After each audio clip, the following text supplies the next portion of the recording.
તાજેતરમાં કચ્છ સહિત રાજ્યમાં ચૂંટણી તંત્ર દ્વારા હાથ ધરવામાં આવેલ મતદાર યાદી ખાસ સઘન સુધારણા ઝુંબેશ હાથ ધરાઈ હતી, જે અંતર્ગત ભુજ તાલુકામાં 13,000 જેટલા મતદારોના નામ દૂર કરાતા ચૂંટણી પંચની કામગીરી સામે ગંભીર સવાલો ઉભા થયા છે.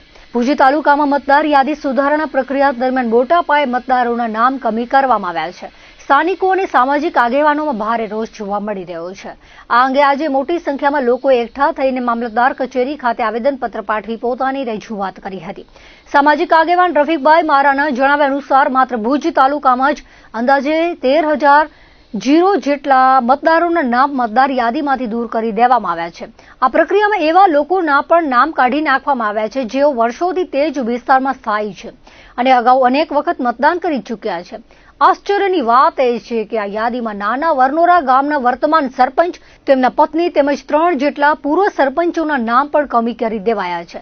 સરપંચ લતીફભાઈ કાયાએ જણાવ્યું હતું કે બીએલઓ દ્વારા કરવામાં આવેલા સર્વે બાદ જે રીતે નામો દૂર કરાયા છે તે શંકાસ્પદ જણાય છે. યાદીમાં 90% મુસ્લિમ સમાજ અને 10% હિન્દુ સમાજના સક્રિય કાર્યકરો અને જાગૃત નાગરિકોને નિશાન બનાવવામાં આવ્યા હોય તેવું લાગી રહ્યું છે. એક જ બૂથમાંથી 260 જેટલા નામો કમી થતા તંત્રની કામગીરી પર સવાલો ઉઠી રહ્યા છે. મોટી સંખ્યામાં ગ્રામજનો અને આગેવાનો મામલતદારને રજૂઆત કરવા પહોંચ્યા હતા, ત્યારે લાંબા સમય સુધી મામલતદારની ગેરહાજરીને કારણે લોકોમાં વધુ રોષ ફેલાયો હતો. આગેવાનોએ આક્ષેપ કર્યો હતો કે ચૂંટણી પંચ દ્વારા સામાન્ય જનતાને હેરાન કરવામાં આવી રહ્યા છે. લોકશાહીના અધિકાર પર તરાપ મારવામાં આવી રહી છે. જો આગામી દિવસોમાં આ મામલે યોગ્ય સુધારો કરવામાં નહીં આવે અને કમી કરાયેલા નામો ફરીથી યાદીમાં સામેલ નહીં કરાય તો આવનારા સમયમાં જન આંદોલન કરવાની ચીમકી પણ આપવામાં આવી છે.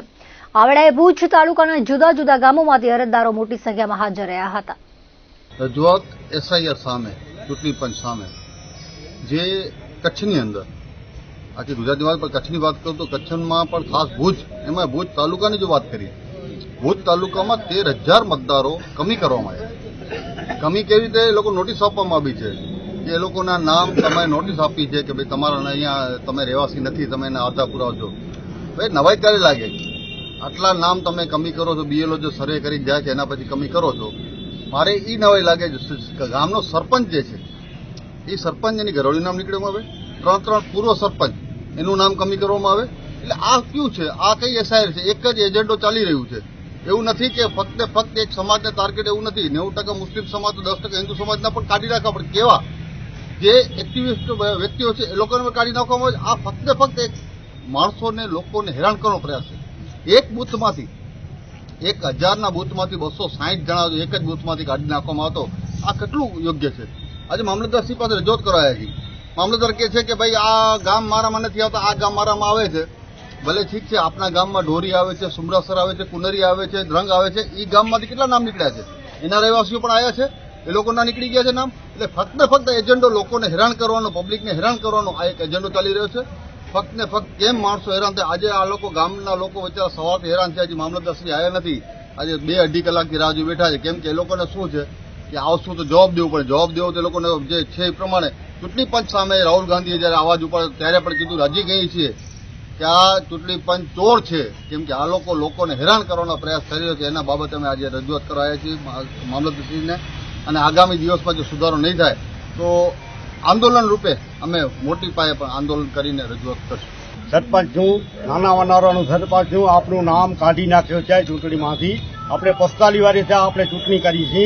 હીરા મારા દફતર એ કાઢી નાખ્યા છે. આપણું નામ કાઢી છે. 2 માણસને કાઢી કાઢ્યા છે. પાછું ઉચ્ચ સરપંચ છે એના પણ નામ નીકળી ગયા છે. માજી સરપંચ છે એના પણ નામ નીકળી ગયા છે. 268 નામ કાઢી નાખ્યા છે. આપણી માંગ છે શું કામ નીકળ્યા છે? આપણું સબૂત છે બરાબર, આપણા ચૂંટણી કાર્ડ છે, આધાર કાર્ડ છે, કોને કેમ નીકળ્યા છે? નામ કાઢ્યા છે એ આપણે માણસ કાપે. રજૂઆત કરું છું મામલેદાર ઓફિસમાં.